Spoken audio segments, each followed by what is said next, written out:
البته ټول شاګردان واقعا چې ډېر تکړه شاګردان او ټولو پوښتنو ته یې په ښه توګه ځوابونه وکړل. اگر چې امارت اسلامي او تعداد ناچیزې تحفې د دغو ته په نظر کې نیولې دي،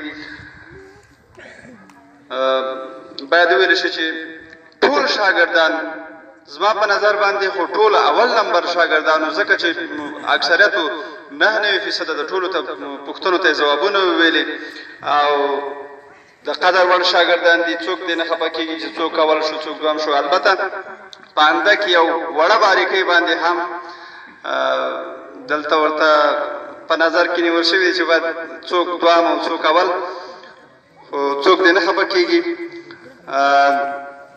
په لومړي سر کې په لومړۍ درجه کې سیف الرحمن د سیف الله زوی چې د وکیل قرې د لیسې زده کوونکی دی 100 نمرې ورته ور په برخه شوې او د دې غونډې غوره شاګرد وټاکل شو. هغه دې راشي او خپله تحفه دې د مولوي صاحب نه ترلاسه کړي چې د اول نمبر تحفه یو کمپیوټر د ټولو تجهیزاتو سره 100 نمرې ورته اعلان کړي. په دوهم نمبر کې هم زین الدین د قاجان زوی همداشانته د وکیل قرې د لیسې زده کوونکی دی، د 11 ټولګي زده کوونکی. زین الدین د قاجان زوی د 11 ټولګي زده کوونکی، دوامه درجه چې هغه ته هم یو جوړه لباس په نظر کې نیول شوي او هغه رادې شي او خپله تحفه دې ترلاسه کړي.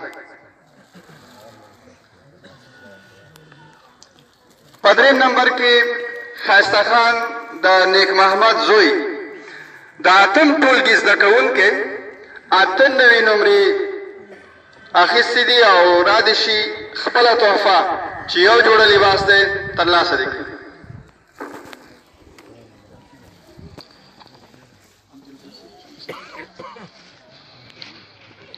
عبدالبصیر فرزند محمد یعقوب شاگرد لیسه اسقلان، البته شاگرد صنف 11 بیا 96 نمره را عکس نموده و بیاید که جایزه خیش را عکس نماید. شبیر احمد فرزند امیر محمد شاگرد مکتب اسقلان 90 نمره را کسب نمود و بیاید و تحفه که در نظر گرفته شده عکس نماید.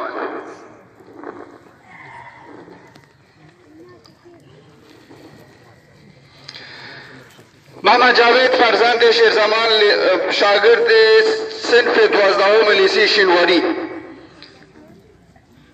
90 نمره.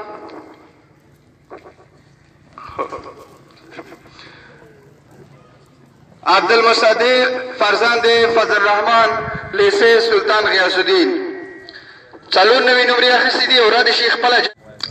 نورالله د محمد هاشم زوی 93 نمرې ترلاسه کړي دي او رادې شي خپله جایزه دې ترلاسه کړي. سیف الدین د نصر الله زوی د ګلتېپې 3 مکتب زده کوونکی 92 نمرې اخیستې دي او رادې شي خپله جایزه دې ترلاسه کړي.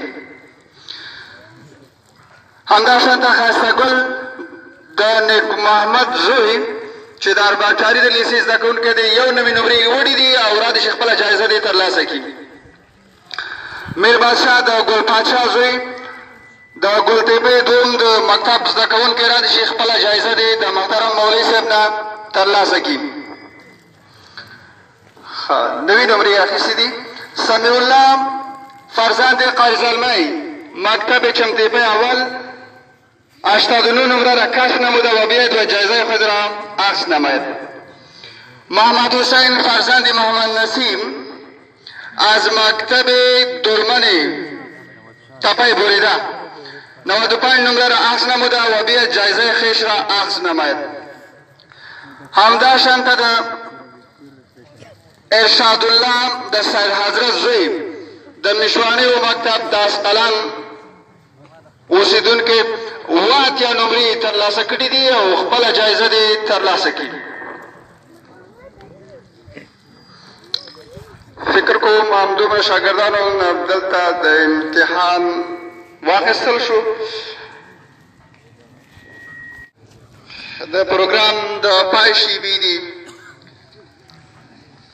د اختتامي دعا دپاره محترم مولوي صاحب عبدالمنان نه هیله کېږي چې د خطابې د میز تر شا راشي او خپله دعایه وینا چې زموږ مجلس پې پای ته رسېږي ختم کړي. مولوي صاحب عبدالمنان.